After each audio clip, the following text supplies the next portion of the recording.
It's the first of the month. It is officially September 1st. Welcome back. This is Power Season 6, Episode 2. Whose side are you on? Let's just get into it, make it quick. We ain't gonna drag it out like that. We pick up where we left off. Well, let's start with the theme song. The theme song is still the same. I have no issue with Trey Songz's voice. I have no issues with him as an artist. I just don't feel that this should be the theme song. Damn it. Joe just makes you feel like you getting ready to watch some hood shit, some crime shit. You know what I'm saying? That's the vibe that Joe's voice gives you when you hear him. They say this is a big rich town. You know what I'm saying? 50 said his whole thing with like updating the song was, you know, he wanted to make it more danceable and whatever the case may be. And I'm just like, I don't want to dance to this. I don't want to dance to no crime shit. I want to hear something serious. Like, we about to get into something serious.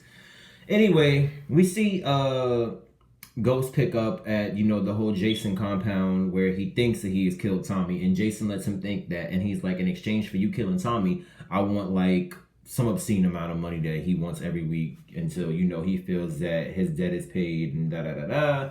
Jason always find a way to him ghosting Tommy up. And they're so scared of him that they just do whatever. I got a feeling they're gonna try to mend fences by killing Jason, because this motherfucker finds a way to always get them hemmed up. He just always finds a way to become an extortionist, and he always got them like a puppet on a string.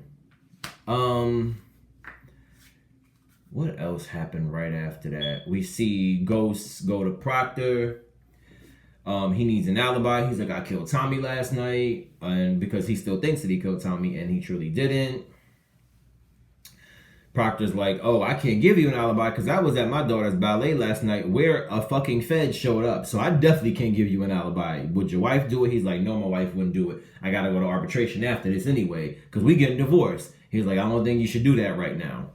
They go to arbitration. That's where Tasha finds out that she can't get shit from Ghost because she signed a prenup saying that if she initiates a divorce, her ass can't get shit. Ghost and got your ass stuck again. This is why your mother was saying you ain't going nowhere, because if you go somewhere, not only are you fucked, but I'm fucked. And I believe Tasha's mother probably knew the terms of her prenup more than she did. She's like, bitch, you ain't going nowhere. Tasha mom's a married, she'll marry Ghost before Tasha, you know, strip her of the lifestyle she's become accustomed. At arbitration, we see Ghost then ask Tasha for an alibi. Can you show up with me to Angie's funeral? It'll look better if we form a united front. It'll look like we're not guilty, blah, blah, blah, blah. I believe after that, we see Paz at Angie's apartment, you know, getting stuff together. And I think she finds Angie's old burner phone. She finds the number in the phone, and she thinks that it's Jamie, but it turns out to be Tasha, which is who she ends up meeting up with. She's, you know, saying you and your husband ruined my sister's life. Y'all got her killed. Y'all set her up. I'm going to the cops with what I know. And then Tasha's like, You go to the cops with what you know. I'm going to the cops with what I got. And then you won't have no access to none of her benefits, none of this, none of that. Sidebar. They also show Paz cleaning out Angie's office. And that's where Sax lets her know, you guys can't have access to any of Angie's money, benefits, her accounts, because of the simple fact that we don't know if she was in collusion with these criminals or not. So, you're not going to have no money, you ain't getting no insurance, you ain't getting no benefits, you ain't getting access to shit. Paz is like, damn it, I got to pay for her funeral. And that's when Tasha lets her know, like, listen, you keep these secrets and stay down with me, I'll take care of you, I got you. You know what I'm saying? A little bit after that, as she's walking away from Paz, who she runs into? Oh, Blanca, her damn self.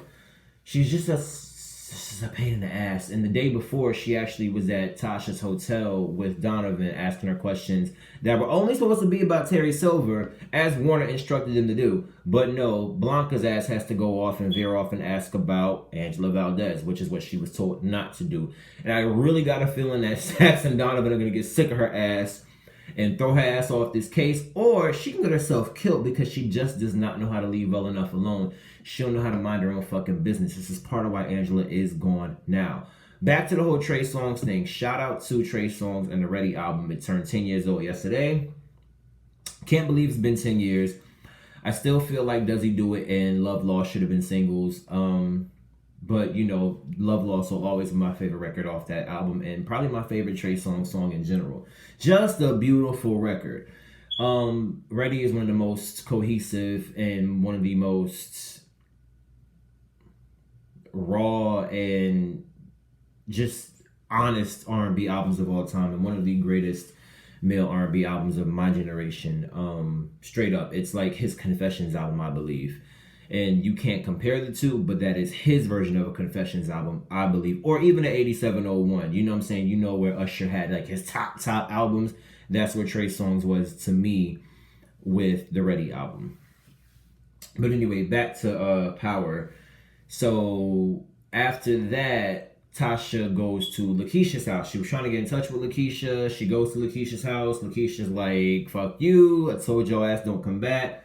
I'm done with this bitch, she tells Tommy. First, she spazzes out and thinks that it's cops and then sends cash to the back, all type of extra shit. She done said it several times. She ain't built for this lifestyle. She don't want to do this. She done let y'all know, I'm not that bitch. I don't do stuff like this. And then elsewhere in the episode, you see Tasha and Tommy meet up and they're in the car. It looks like Tommy has a new car. He doesn't have a new car. Turns out they're at a dealership and his ass getting ready to spark up. Tasha's like, no, you can't do that shit in here. In the conversation, you hear Tommy talk about killing ghosts, what it would mean for everybody, and then you also hear Tasha, give some ideas of what it would mean to kill ghosts and how she would all benefit, and how the kids would benefit, and how she'd be the beneficiary, and how they would get everything. And she's starting to wonder if ghosts is more useful dead or alive. And Tommy's like, what you saying? Tisha's like, I don't know what I'm saying. You also see Ghost go up to Choate to go talk to Tariq and let him know, I killed your Uncle Tommy because he killed Angela. Tariq being a little trading ass. I mean, at the end of the day, I know he got his issues with his pops and he feels betrayed by him, but he doesn't even let his pops know, I know Tommy's alive. He says nothing. He actually calls Tommy and goes, by the way, my pops thinks that you're dead. I didn't say shit to him. You got the drop on him. But if you're going to do anything, let me know before you do it. Basically saying, yeah, you can kill him, but just let me know if you're going to do it. It's not going to happen, but that was some fucked up ass shit to say. Also at Choate, Tariq wants to be his father. He's turning into Ghost Jr. He got a little white sidekick who's dumb as shit, just like Tommy. And then he ends up meeting Effie, who is like a Tasha, or even a little bit of an Angela, because she's smart and responsible, but she's dumb. Book smart, don't have no street smart. She's just an idiot because she is letting Tariq know, don't do this shit, don't do this shit. We the only black kids here. Tariq looking at her shoes, her phone, laptop, all of that, books she can't afford. Like, yeah, you come work with me. I got you. I'm going to give you some money. And he got her to do it. She's an idiot. So yeah, I really see that this could be forming the spinoff or one of the many spinoffs that we have coming after Power ends. I think this is going to be the new generation of Tommy, Ghost, and Tasha. Just a bunch of idiots. We see Paz trying to plan Angie's funeral, and we see her at the funeral home, and she's going through, the motions, trying to figure out why Angie had that phone. Were you trying to help him? Were you trying to flip? What were you trying to do? Then, the preacher, pastor, whoever, the man that runs the funeral home, who's, orchestrating the whole funeral, was like, coming to talk to Paz, and Paz is like, I know we got stuff to settle, and he's like, no, it's been taken care of. And she was like, who? By James St. Patrick? And he was like, no. So it was at that moment that she saw Tasha kept her word, and that was when she decided to let shit be bygones and put the phone into the casket with Angie saying, your secret will be buried with you. She said it in Spanish, and she sent Tasha a text message saying thank you. Then you see Proctor going to custody court with his ex-cokehead wife. And Saxe actually had a meeting with her talking about, I need you to get surveillance on your ex. And she like, how the hell am I gonna do that? He like, I'm gonna sneak something for you to put on your daughter when you go to custody. And she like, okay, what you gonna do for me? I gotta get a job so I can actually get shared custody. She like, I had an interview with a firm. A recommendation from the U.S. Attorney's Office could really push that through. And it worked. She got the job. She was able to go to court and present it. They made the little girl so upset that Proctor agreed to do the shared custody without even having to go through the court. The fucked up part about it is they really keep bitching my man's Proctor. They really keep sunning him and doing some foul, dirty ass shit. And it's fucked up because that's the most loyal, most honest, most blunt person on the show. He tells you the shit that you don't want to hear, and they be fucking with him for it. And I really think Proctor gonna end up on some shit like, yo, fuck y'all, I'm done. Real talk, he needs to. But I really hope that Proctor makes it to the end of the season and ends up getting a spinoff and going forward, because he's that come through character at the end of the day. We need Proctor around. Without Proctor, we like. Tasha pulls up at Ghost's apartment. She pulls up to the penthouse and is like, I know you did something to Terry Silver. Da da da da da. What'd you do?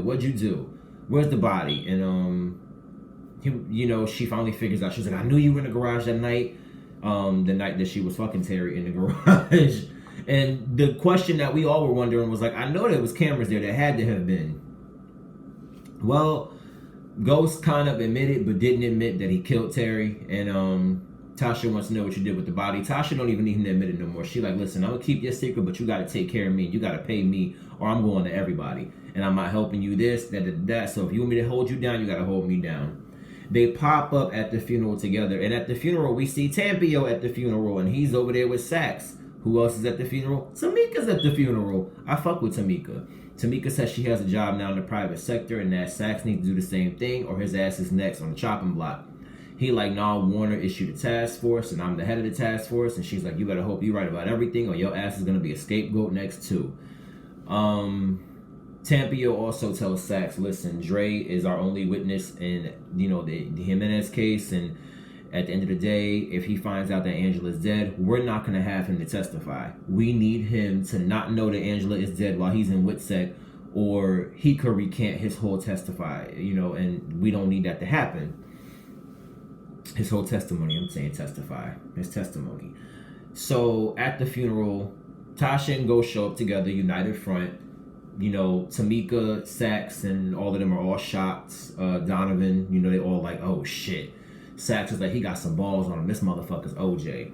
Then, the real humdinger was when Tommy shows up looking like an actual ghost, because the makeup they had on him made dude look extra fucking white. He shows up. Ghost looked like he literally seen a ghost, because all this time he thought Tommy was dead. He never knew he was still alive. Ghost is shocked. He's like, and Tommy's pulling up. He's the reason Angela's dead. He killed her. He's showing up trying to console the father. Did anybody else know that Angie and Paz's dad was still alive? Last time we saw him, he was sick, frail, and in a home, and looked like on his deathbed, but apparently he's alive and he's out. Trying to console the pops, console Paz, saying, if you need anything, let it be known. I got you. Ghost is still looking and is still frozen, like, what the fuck?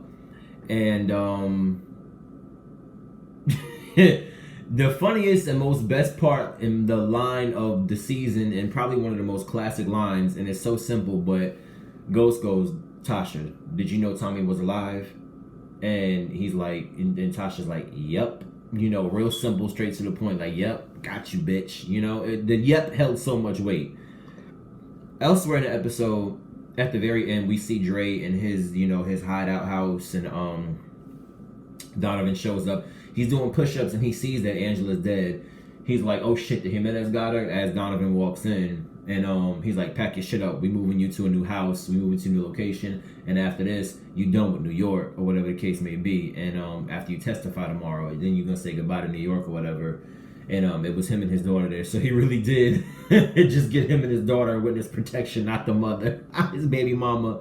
It was so fucked up when he said that last season. So all in all, it was a good episode. I'm pretty sure I'm missing a few things. But yeah, all in all, a very good episode. A little slow in some parts, but it got us where we needed to be so it could pick up a little bit more. And, we see a little bit more of what's going to happen this season. We got about, I want to say 8 more weeks of this. And then, it got us where we needed to be to see things really start to take off on the 3rd episode of the season. And I think the 3rd episode is called Forgot About Dre. So, great episode. I enjoyed it. What are your thoughts? What do you want to see next episode? Are you excited to see Dre back? What do you think is going to happen? Oh, we also saw Rashad Tate in a few scenes. He's still dirty. He was beating the shit out of his campaign manager or his little assistant. He fucked dude up. He had hit him in the face and in the stomach. Dude fell to the floor, was coughing and wheezing it right through. He was like, you know what I'm saying? He was a little punk. He really did it like a little bitch and fell to the floor. It was hilarious.